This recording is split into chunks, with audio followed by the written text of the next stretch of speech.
So going to the first question, that's this one. Complete the table by stating scalar vectors. Okay, so this is a vector quantity. This is scalar and this is vector as well. Conditions for being in equilibrium. So there are two conditions. The first condition is resultant force is 0.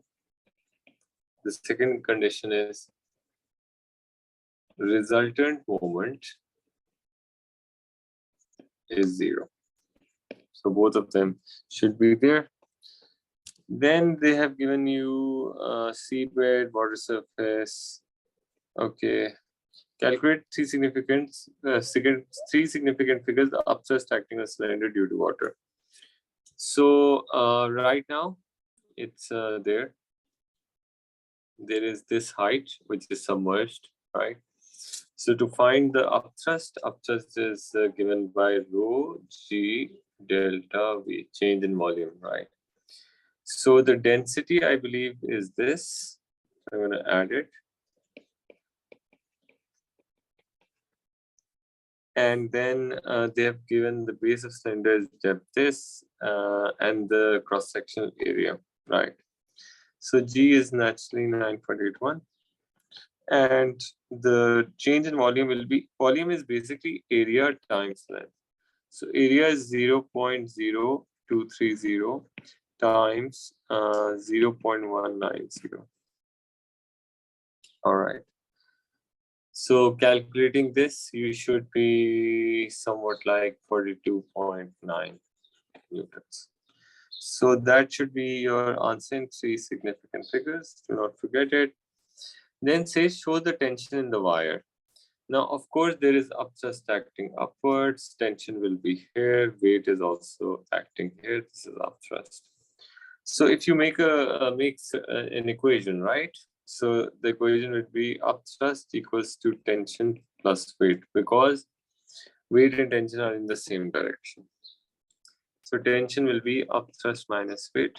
Upthrust is 42.9 and weight is 28.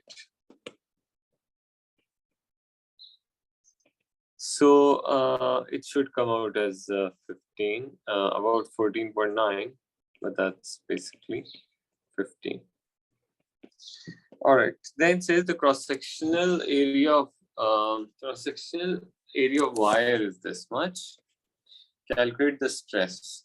Now, if you know, stress is force over area. And this, if you see, the area is in meters square, but the force is the 14.9 or 15, right? Whatever you want to take, it's fine. So how do we change this? So we know that 1 millimeter square has, basically what you do is 1 millimeter is 10 raised to a minus 3 meters, right? So if I square this, then I have to square this as well. So squaring 10 raised to minus 6 changes to this.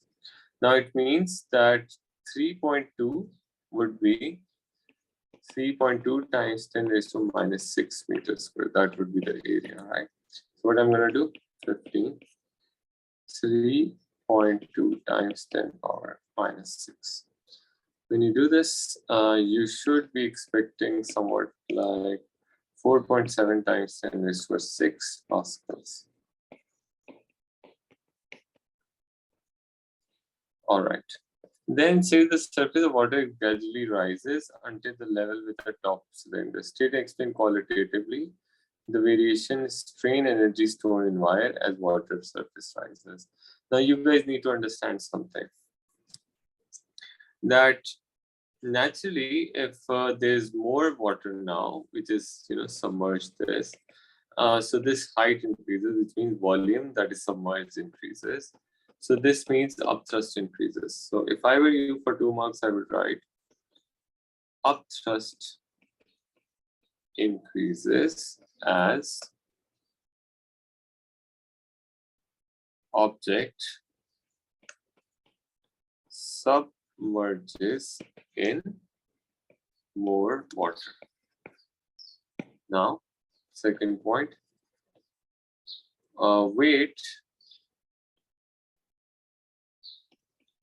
stays constant. Hence, the tension increases. So, energy stored also increases. So it should be like this, right? All right.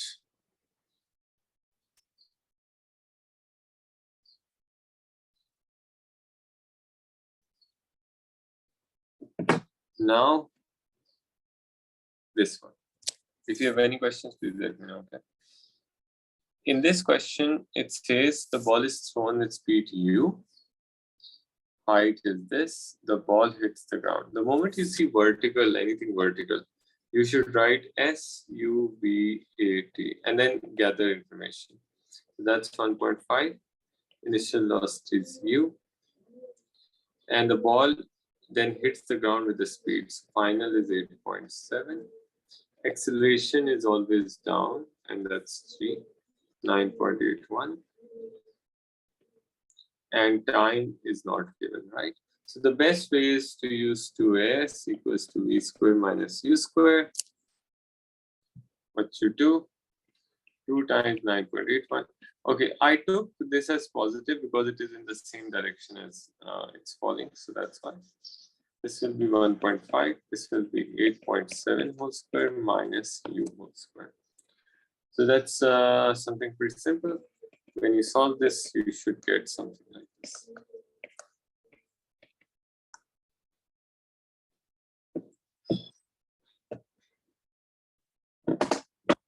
State how Newton's third law applies the collision between ball and the ground. So you should always understand as 2 points, always.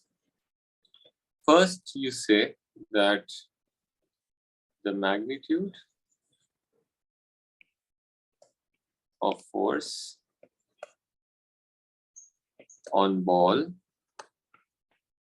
by ground is equal to the magnitude of force on ground by ball. Second thing, you got to write that the direction of force on ball is opposite to direction of force on the ground. Please do not write forces are equal and opposite. Don't write that. You have to explain how it is, right? And what quantities are involved in this. Please do remember this. It's very important. Do not lose 2 marks. Now, then says the ball is contact with the ground for a time of this. The ball rebounds vertically and leaves ground with speed this. The ball, the mass of the ball is this. Calculate the magnitude change in momentum. Now, if the ball strikes in this direction and the speed was 8.7, I believe. Yep. So let's call this as negative. And when the ball, rises, it rises with a speed 5.4. Let's call this positive, right? So it's up to you what you want to take. It is not a big deal, right? And the time it stays in contact is 0.091. And mass is given as 0.059. So change in momentum is given by mv minus mu. And the mass is 0.059. Hold on, please, 2 seconds.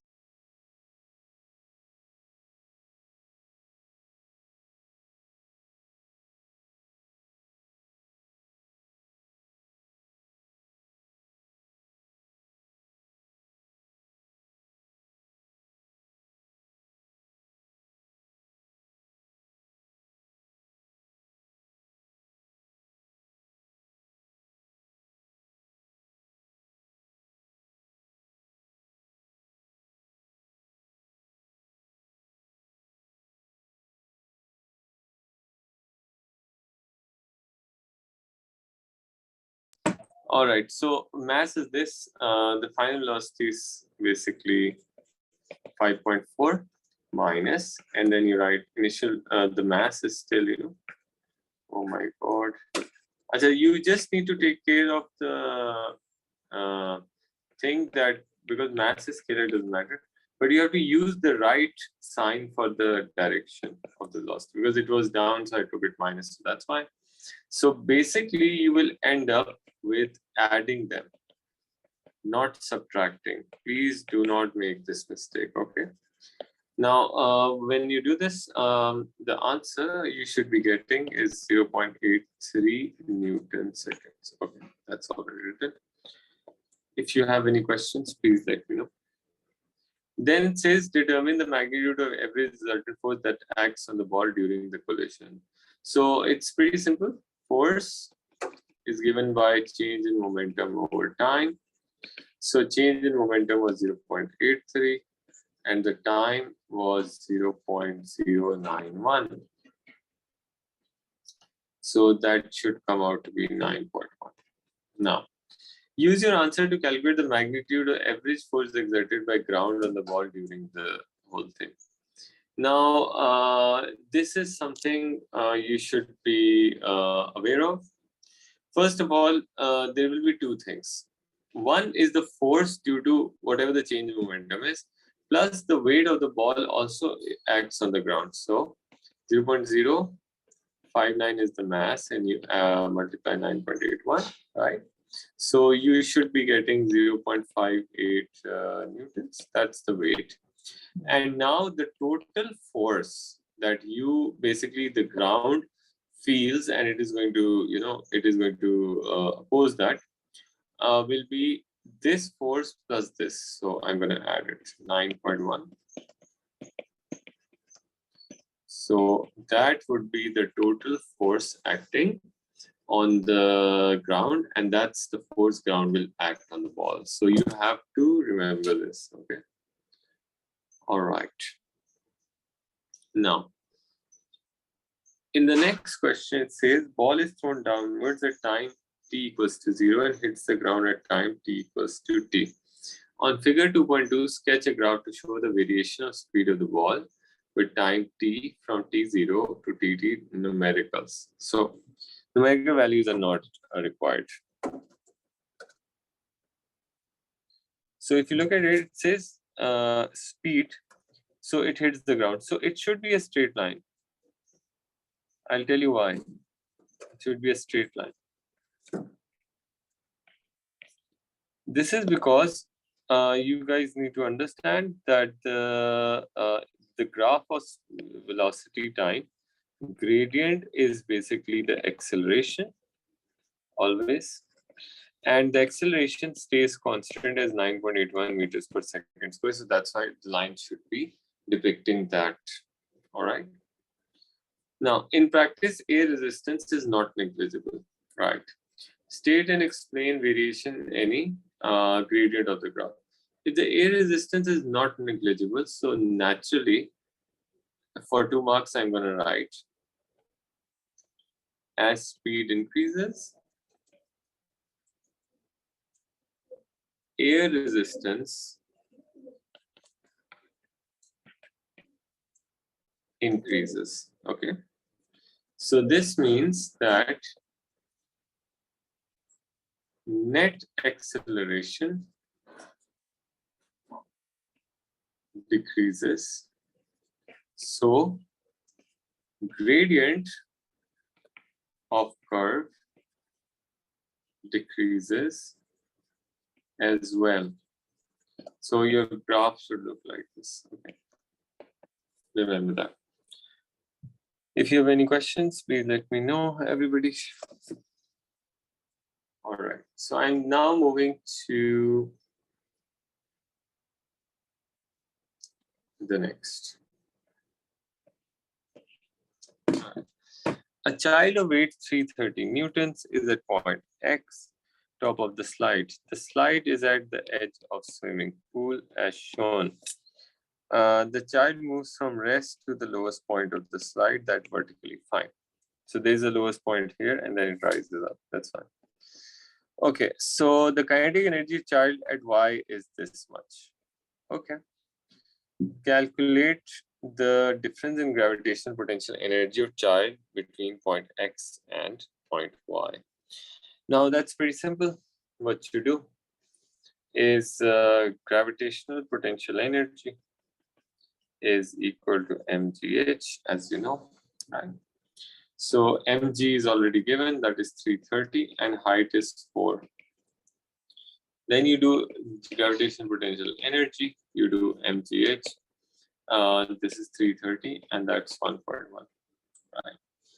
So when you subtract these two, right? So what you do, 330 times 4 minus 330 times 1.1 to find the change in energy, you should end up with 960 joules. Right. So I'm going to write 960 joules. Now, it says the average friction force is this, acts on the child when moving from X to Y. Right. By considering change in energy, determine the distance moved by the child from X to Y. So he's saying, what is the distance moved? Distance, I think he's talking about this distance. Okay. Now, so the friction force on average is reducing that. So what we're going to do is, we know that at this point, he has kinetic energy equivalent to, I think, 540. So what I'm going to do, I'm going to subtract it. So the work done on friction or against it should be equal to 960 minus 540. That is the kinetic energy. So that would be 420 joules. Now what you do? Work done is given by force times displacement, and that's 420. So we got to find the distance or displacement. So 420 divided by 52. Yep. So it should give you about 8.1 meters. If you do not understand this, let me know, please. Sir, why didn't you multiply it by 9.81? Multiplied because the weight is given, not the mass. Mg is already weight. Okay. Now, the child leaves the slide at point Y with velocity that is an angle of 41. Now it says, if you basically get this, you should just be ready to separate all the vertical things and all the horizontal things apart from each other. So it says point Z is the highest path. Calculate the speed of child at point Y. Fine. Now at Z, what I'm going to do is I'm going to, first of all, make two components. So there's a component here and here. So this will be Y times, or let's say U times, let's call this UY.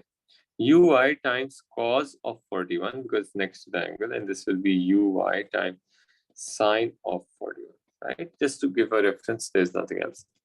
At this point, you should understand UY should be 0 because when you go up, right, the acceleration due to gravity is always down. So I'm going to write, because he's asking about, like, I don't have anything else, I'm going to use SUVAT.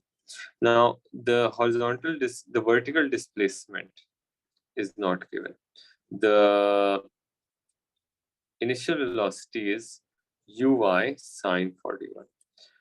The final velocity is 0. The acceleration is minus 9.81. Why I'm taking this minus? Because if my speed is going up, I got to take that minus. And time is not given. Wow. That's not fair, right? So, unfortunately, yeah. Yeah, can we use the kinetic energy value that they give in the first part of the question? Yes, exactly. So because we don't have time, we don't have displacement, so the only thing we can do is we can go towards kinetic energy because we already have that. And that is 540, I believe. So half the mass was not given, right? The weight was given. To find out the mass, what you can do, you can divide this by 9.81. This will give you mass and then velocity square. So if you do this, you should be getting 5.7 meters per second. Do not get like confused if you don't have two values. You can always look for other solutions. Not a big deal. Be very, very calm. Now, at point Z. Now, at point Z, you should understand this, and that's very important. At point Z, naturally, the Uy sine 41 will be 0 for sure. Why? Because it is the highest point, but the horizontal velocity never changes, And to find horizontal velocity, you need to have Uy sine cos 41, right? Now we have already done this, so we are going to use this. So 5.7 cos 41 should give us like 4.3 meters per second. So saying this, that basically horizontal velocity doesn't change. So you have to just do that. So it was pretty simple. Then for question number 4, it says for progressive wave state, what is meant by period? So period is basically time taken, right? Time taken for one complete oscillation. You can also write, time between two adjacent wavefronts passing and something like that, right? Now, principal superposition. So principal superposition will always be of 2 marks. So what you do? When two or more waves meet at a point. So that's 1 mark. Then second mark is resultant displacement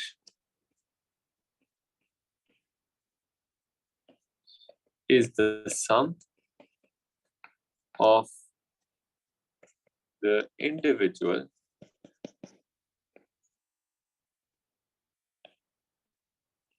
displacements of the waves at that point. So you should remember this. Now, in this one, they have given you 2 distances, and there's a detector, and there's Z, and their sources are X and Y. The interesting thing is that the wavelength is also given. It says the detector is moved along the path parallel to line Y. A pattern of maximum minima is observed. Fine. The distance is this. State the name of region of electromagnetic spectrum that contains the waves from X to Y.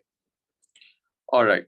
Now, if you look at it, you might see that the wavelength is 0.040, right? Now, if you do not remember, you can just write it as 4.0 times 10 raised to minus 2 meters, and minus 2 is the wavelength of microwave. So, unfortunately, you have to rote learn this, like I told you maybe yesterday as well. So that has to be microwaves. Please do write it. Then says calculate the period in picoseconds of the wave. All right. Not a big deal. Okay. So we need to find the period. What you do, you can use V is equal to F lambda. The speed of microwaves is in air or vacuum is the same. We want to find the frequency. The time period is, the wavelength is 0.040, right? Now, what you do, let's try with the calculator. Oh no, that's not fair. Okay, so it will be 3 into 10 raised to power 8 divided by 0.040. That is basically 7.5 times 10 raised to power 9, right? Now what you do, you to find the time period, you just divide like this. So 1 divided by 7.5 divided by 10 raised to power 9, or put a bracket if you want to. So this is 1.33 times 10 raised to power minus like 14 or something, right? Okay. Right. Now, wait a second. Let me check it clearly. Minus 10. Sorry. Okay. So what I'm going to do is I'm going to write it as 133 times 10 raised to power minus 12 seconds. And because minus 12 is pico, so the time period then will be 133 picoseconds. This is correct, or if you want to write for two significant figures, 130 is also correct. But you have to pick one. Do not write it like this, okay? So either use 130 or 133, whatever you want to. Okay. Now, show that the path difference between Z and point Z between the waves X and Y where lambda is wavelength. Fine. So what you do? You know that this is 1.30 or 1.240. So first of all, you divide this, okay? So you subtract this. So 1.380 minus 1.240. This basically comes out. Give me a second, please.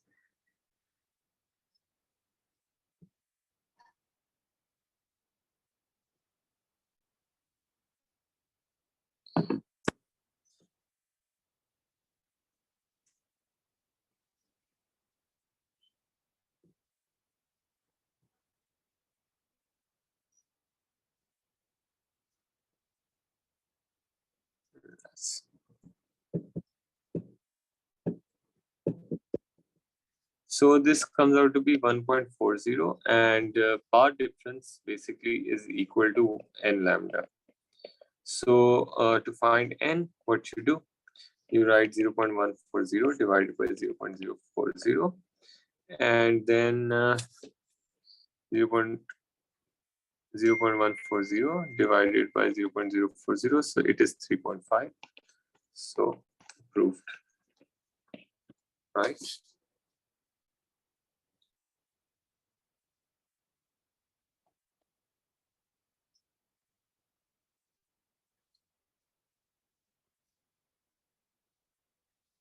All right, now it says calculate the phase difference between this.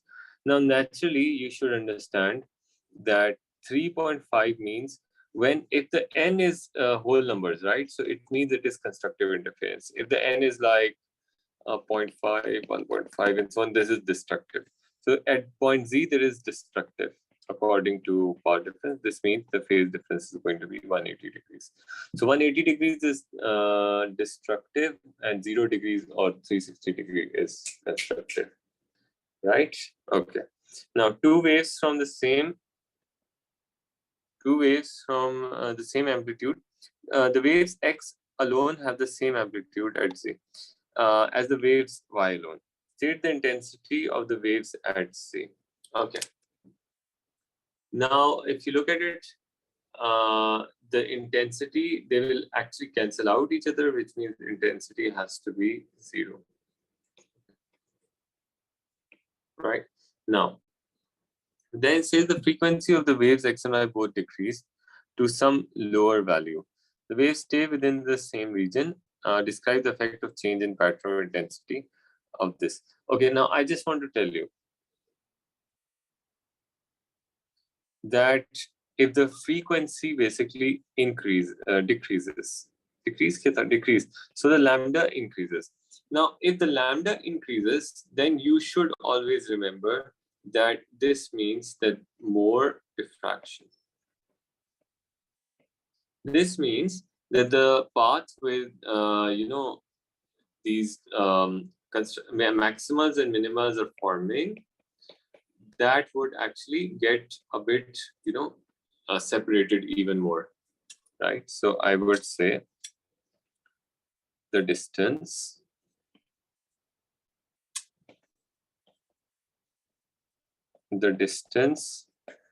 between adjacent maximas or minimas increases. Please do remember that.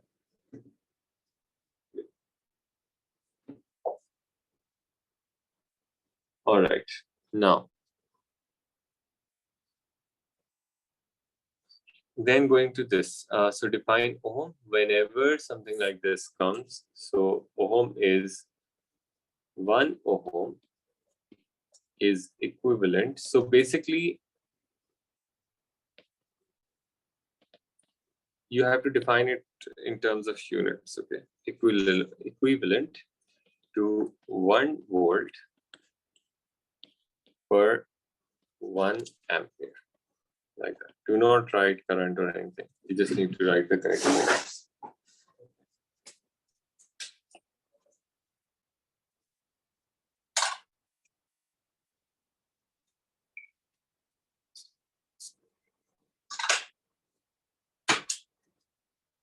All right.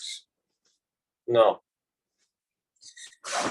a wire is made of metal of resistivity P. The length L have gradually increased. Assume that the volume V of the wire remains constant as length is increased.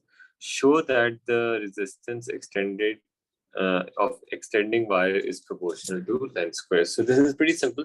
What you do, you know that resistance is equal to rho L upon A.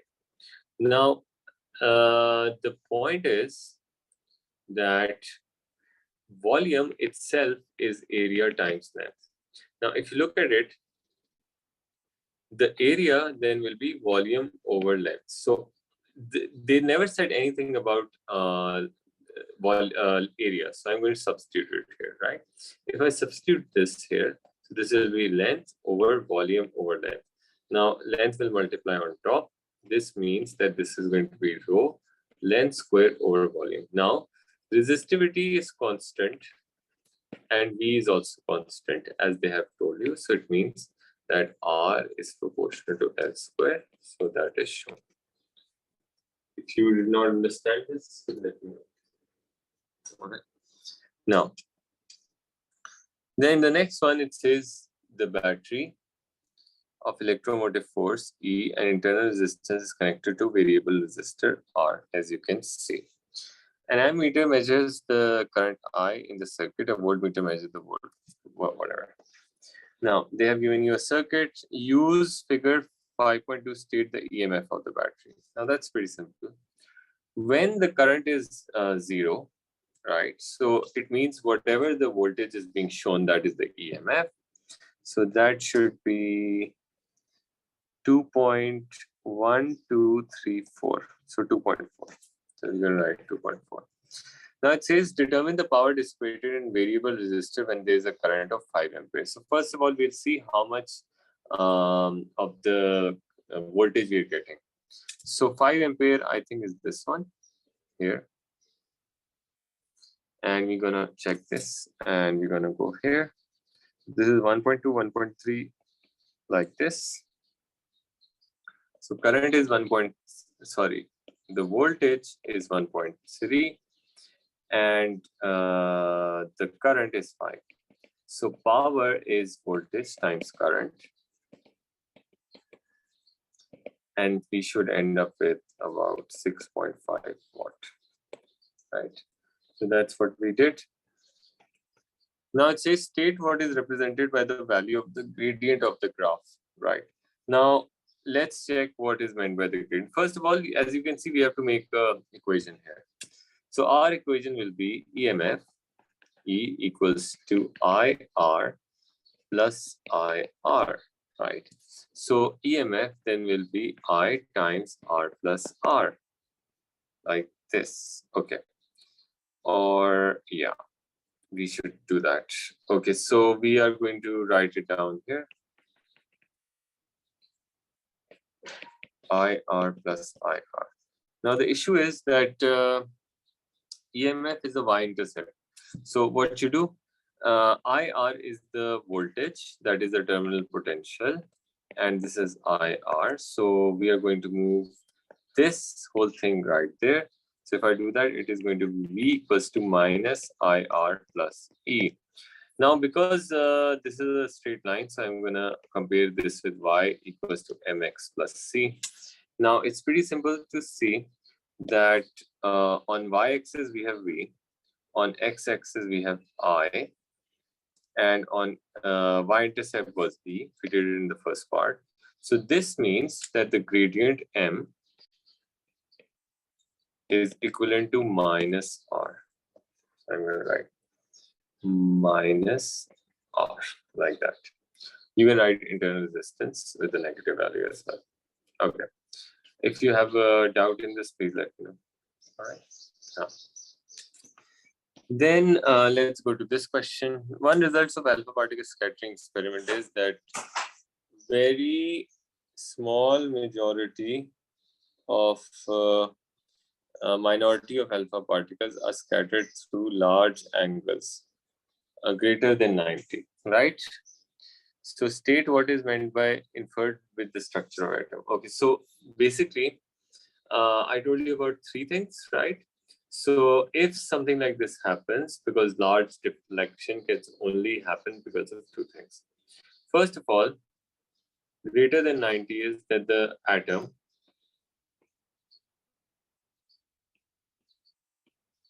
atom's nucleus is positively charged, right? Now, then what you do? All the mass of an atom is concentrated in a tiny nucleus. Like almost, right? Almost all the mass and in a tiny nucleus. That's why very few could, go. All right.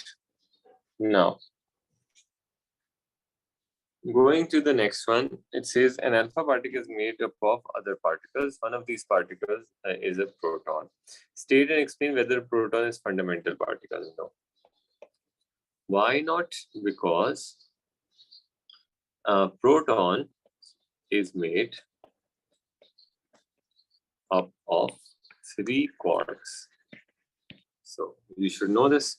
Now, radioactive source of beam of alpha particle, average current is this. Calculate the average number of alpha particles passing through a fixed point in a beam in the time of 1 minute. So you have the current.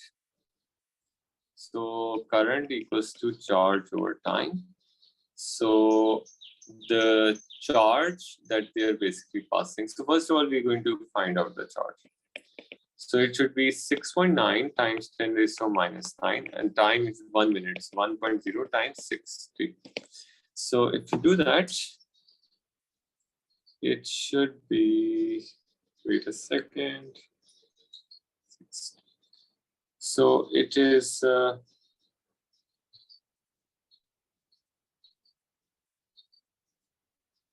4.14 times 10 raised to power minus 7 coulombs.